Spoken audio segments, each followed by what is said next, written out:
We are officially into the holiday season. Walmart has been saying so for months. The songs on the radio have been saying so a few weeks earlier than many are comfortable singing Christmas songs. And finally, the church calendar is starting to catch up. Today, we celebrate Thanksgiving before diving in next week to Advent and our preparations for Christmas. One of the best parts of the holiday season for me really begins with Halloween. It is the run of Peanuts specials. They get replayed, and even though we've got them somewhere on DVD from when the kids were younger, there's something about it showing up on television at the right time. It's there, it reminds me of my childhood, and it carries us through the holidays. Halloween brings the Great Pumpkin, and Snoopy fights the Red Baron once again. Charlie Brown's Thanksgiving shows us that Friendsgiving is not a new idea, and how many kids you could illegally shove into one station wagon on the way to Grandma's house. And eventually, Linus will tell the Christmas story, while Charlie Brown tends an ugly little Christmas tree and turns it into something special. Over the years, Charles Schulz's Peanuts characters have been familiar friends through the holidays for so many. And it's interesting, as you look at his other comic strips, you realize he wasn't just a holiday theologian, that he had words for wisdom and stories of faith woven throughout, whether it is the psychology of Lucy or the naivety of Charlie Brown. There was something there for all of us, and it seems as a theologian, Schulz's best work might have been centered around worry. Here are some of my favorite moments of worry with the Peanuts gang. Charlie Brown says, "Sometimes you lie in bed at night and you don't have a single thing to worry about. And that really worries me." Linus speaking to Charlie Brown's worry, the kid with his own security blanket, so surely he has wisdom on worry, right? He says, "Never worry about tomorrow, Charlie Brown. Tomorrow will soon be today, and before you know it, today will be yesterday. So I always worry about the day after tomorrow." Charlie Brown admits that school is a big part of his angst. He says, "I worry a lot about school. I also worry about my worrying so much about school. Good grief, my anxieties have anxieties." And then a quote that is from Schulz that's been attributed in multiple cartoons over the years. He's had different characters say it. "Don't worry about the world coming to an end today. It's already tomorrow in Australia." Today's scripture is a little more direct, a little less disarming, but gets right to the point. Look at the birds and don't worry. God has them covered. God will care for you too. Don't worry. Look at the flowers. God has them covered. God will care for you too. Still, we worry. We worry. Just being told not to worry really doesn't help, does it? Being told that things will work out fine rarely makes a difference in our confidence in the moment. How often have you heard these phrases from someone else spoken to your worry? Think about the last time someone told you, "Oh, don't worry, it'll be okay." Did it help? Did it cut your worry one bit? The last time a friend says, "Don't worry, it'll all work out just fine." And you thought to yourself, "Who made you an expert on my life?" As soon as someone says there's no need to worry, we tend to get paranoid. How often have we heard phrases like this coming from a well-meaning friend, or more so from a professional, from a doctor? "Now, don't worry. That's a lump in my throat just waiting to happen." From the meteorologist, "Now, don't worry." Or from the mechanic, "Now, don't worry," which comes right before a large price tag. Soon as someone says, "Don't worry," in our culture, we begin to get a little suspicious, maybe a little bit paranoid. "Don't worry? Why? I wasn't worrying yet. Should I be worrying?" Worry is something we are good at. Don't worry. It'll all work out. Those are the words we tend to offer in the face of the world's great problems. I'm curious, even though we've heard it said to us, and we know it doesn't make a difference, how many times have we said those words to someone else?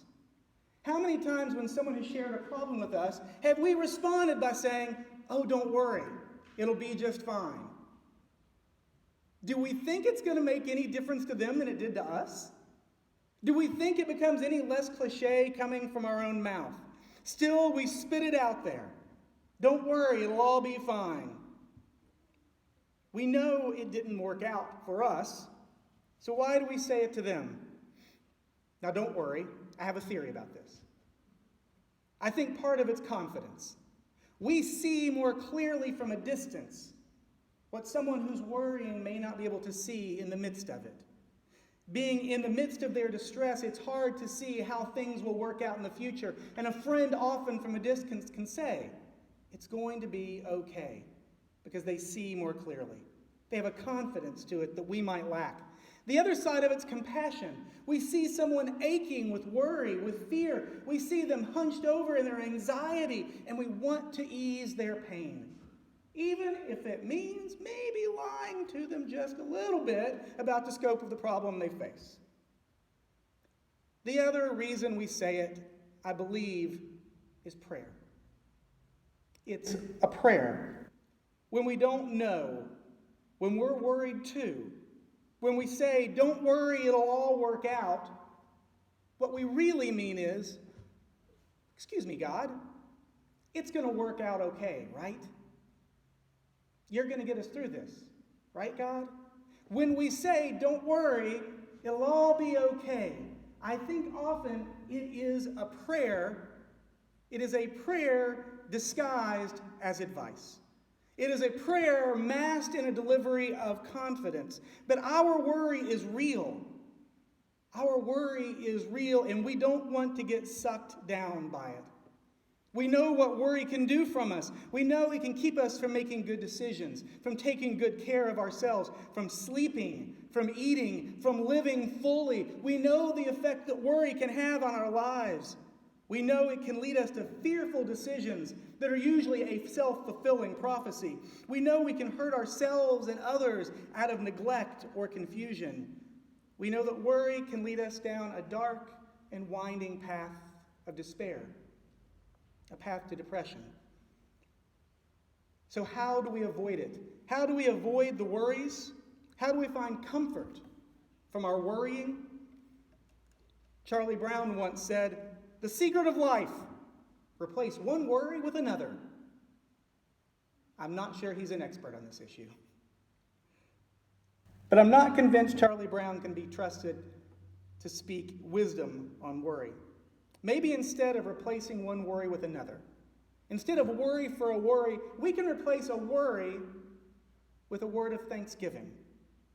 Replace a worry with a word of thanksgiving. We worry about what outfit we could wear. How about we give thanks for the choices that are in our closet or our dirty clothes pile? We worry about what's for dinner. Instead, we could give thanks for the choices God provides. We worry about chores getting done, and we could give thanks for all the things that have been put into our hands, all the responsibilities God has given us. Now, this seems to work with the small stuff, but what about the big stuff? Changing out a worry for Thanksgiving, how would that work with the big concerns? How do we worry about our health, our family's future, our nation's direction, our planet's instability? Let's try it out. Here's a worry: personal health.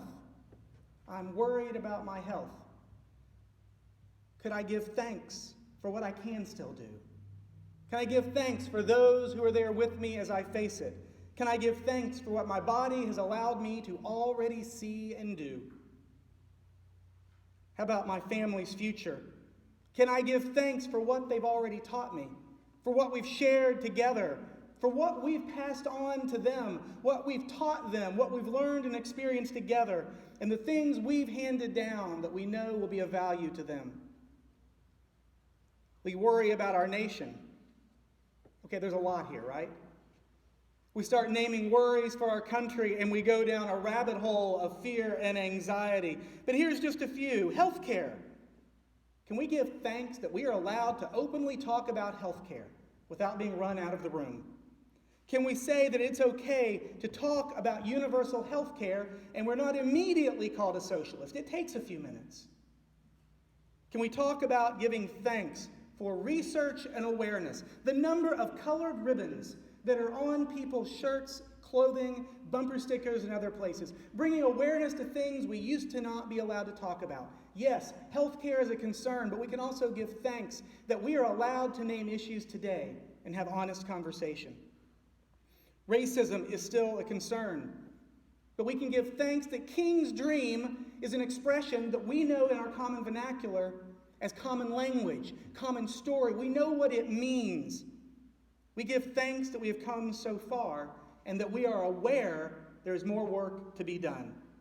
Sexism is still a problem, and we give thanks for brave women who have spoken truth in the past to bring us where we are today. And we give thanks for young women who dare to lead and those who would stand by them as accompanists, as advocates, as support. There are others, but the formula remains the same. In the face of our worries, in the face of how much more there is to do, we can still give thanks for where we are. The same with our care of creation. We can give thanks for science and its role in calling people of faith to better stewardship. And when we can just not find anything to be thankful for, when we can just not find anything to be thankful for, we can always go back and read Matthew chapter 6. And if it didn't stick when a friend said it, we get these words from Jesus. Don't worry. Now, surely we know the friends don't always soothe us with it, but these words come from Jesus, right? They carry a different weight. When Jesus says, don't worry, what do? We worry. We still worry. We think to ourselves, Jesus, what does he know about my life? He never had to figure out how to upgrade his phone. We think about Jesus and we say, what does he know? He never had to deal with a two-party system in a capitalistic society that assumes that charity is at the heart of everything. Jesus didn't have to face all that we know today. He didn't have to deal with worries about physics, dark matter, universal truths, science that's shown us how small we are. Jesus didn't get it, right? Well, he actually knew a lot about worry. Think about the people that Jesus was speaking to. They lived under a nation's rule that did not allow the majority of them to be considered citizens, no matter where they were born. You had to be born into citizenship or buy your way in. The division between rich and poor was as big as we know it today, and there were no avenues to easily overcome it. You were pretty much born where you would end. There were no bootstraps to pull up yourself or with a friend. Life expectancy was short, often filled with disease, and especially trying for women and young children. By the time the readers heard these gospels in Scripture, by the time these stories that Jesus shared, these words of wisdom came back to the readers in the ancient church, they also added the worry of persecution just for following Jesus, their life at risk for what they believed. Jesus was speaking to people who had lots of worries, legitimate worries, not did I record the last episode of Game of Thrones worries, but real worries. They had concerns that were life-changing, life-altering, life-ending worries. They didn't have the privilege that we hold today. They didn't have the understanding of science and technology that we have today, the understanding of how things unfold in the world over history. They had so much to worry about.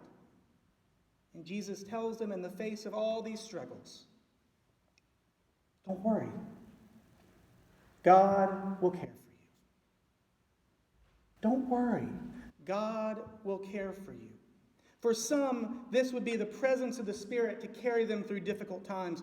For some, this will be the community of the church surrounding them and being their partners on the journey. For some, this would be nothing more than a promise of life with God. Nothing more than a promise of a life with God beyond sickness, beyond political division, beyond the brokenness and scars that had defined their lives. For some, this would be a promise of life with God, a promise we probably don't talk enough about. It's a promise that we stay away from sometimes out of fear of being cast as the evangelical church, scaring us with thoughts of hell and death. But the promise is not of judgment. The promise is of God's presence eternally, always with us. The promise of a life beyond the world we know today. A promise that doesn't tend to find its way into our conversations about worry nearly enough. If we're honest about it, one of the great universal worries is death. Death and the amount of time we have between now and then.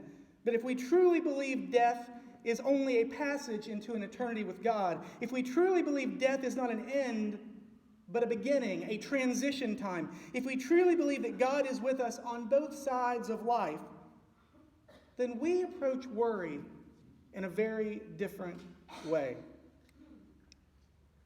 We don't worry about the refugee or what trouble they might cause or what cost it might give us if they were welcomed. God's given us all we need. Why be fearful in making a decision to care for others?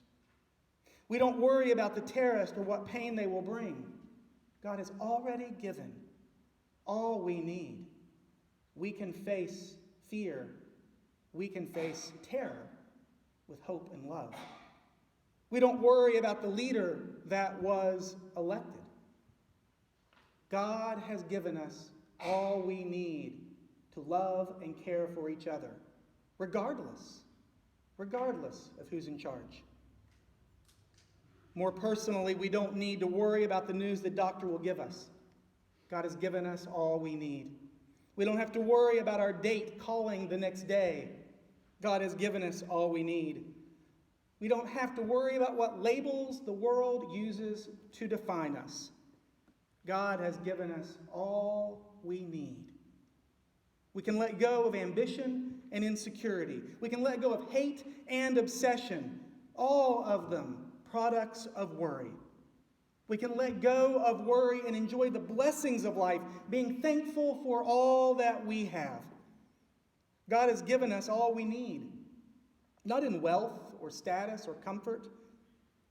God has given us all we need in a promise to be forever present. In our weak moments, in our sad moments, in our failures, reminding us that none of them define who we are in the eyes of God. God has given us all we need in a promise to be forever present in our last moments and in our first moments as we face unknown futures. So today we give thanks, and each time we do, we set worry aside. We give thanks, and each time we do, we settle our spirit just a little more. We give thanks, and each time we do, we find the room to solve the problems that seem such a weight. We give thanks, and we make room to fully live. Amen.